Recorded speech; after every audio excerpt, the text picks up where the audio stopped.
Exactly 2 years ago, at this very moment in December, we were in an oddly similar set of circumstances as we find ourselves in today. Republicans had just suffered a big election loss. The country was gearing up for a Senate runoff in Georgia. Donald Trump was desperate and filled with rage and fanning the flames for a full-on authoritarian insurrection. Now, today, notably, unlike then, that guy's no longer president. But he is trying to whip up the same authoritarian frenzy.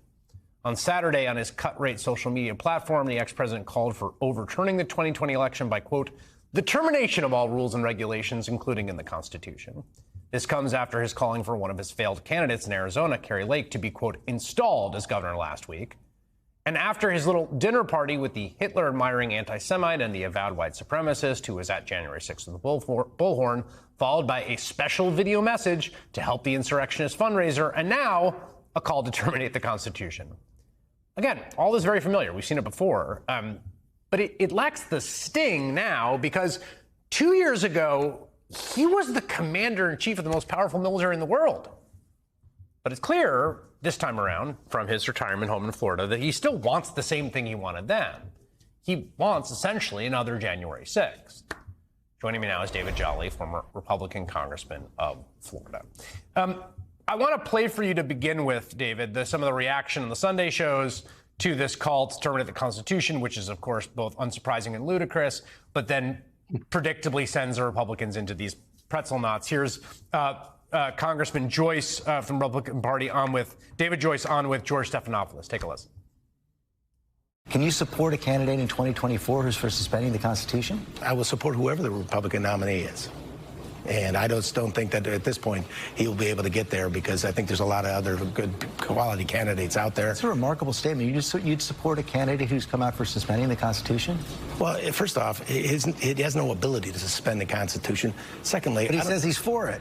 Well, you know, he says a lot of things that, but that doesn't mean that it's ever going to happen. I think this is basically the median approach of Republicans at this point. What do you think, David?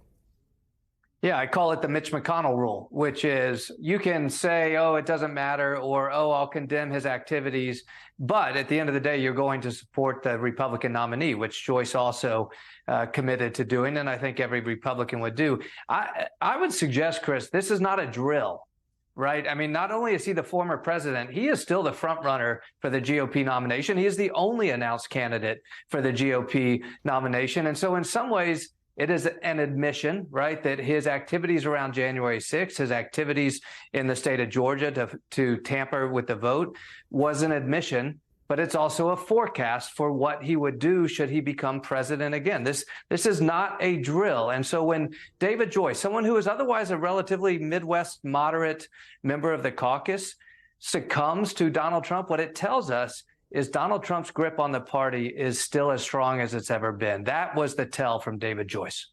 Yeah, I mean, they all want someone else to do it. This is the thing that has been the case for a very long time. They want someone else to be the one that takes him out, that gets rid of him, that marginalizes him. And so it's like, well, there'll be a lot of other candidates. Oh, well, it's the base. Mitt Romney even today, who to his credit was like, that's ludicrous.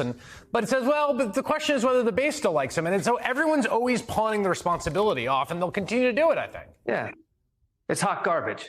It's like rich kids saying, let's let the poor kids and black kids go to Vietnam. I mean, think about it. This is every elected Republican, the people who are actually in place right now to stand united and say, we are not going to support a party leader who affirms anti-Semitism, affirms hate, affirms white supremacy. We are not going to support a Republican leader who says, let's shred the Constitution. We're not going to do that. We actually stand for something. Instead, they're all hoping somebody else will do that. That great white hope is Ron DeSantis. That's garbage as well. Somebody who's willing to play the politics of Trump, but to do it nicely. This is where the party is fracturing. Look, there has always been the scenario where Donald Trump loses in 2020, comes back in 2024 and breaks the party in half. Yeah. And how does that happen? It happens because maybe Trump doesn't win the nomination, but he takes his voters and go home. The paradox, Chris, is Republicans can't win with him, but they can't win without him. And look, good on Republicans. You deal with that because you created this moment. Yeah, I mean, that I agree down the line with that whole thing. I do think, I mean, to go back to what I was just saying in the previous block, I mean, again, no one's got any moral qualms here. That moment passed a very long time ago. I do wonder, though, again, if he basically loses you a third Senate seat in 2 years in one state, I mean, there's 100 Senate seats and maybe 20 of them are reasonably in play. Like, costing you 3 in 2 years, at a certain point, the desire to keep paying this tax is madness.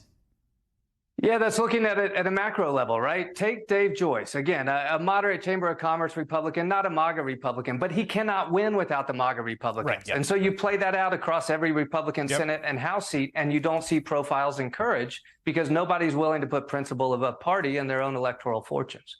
All right, David Jolly, as always, thank you.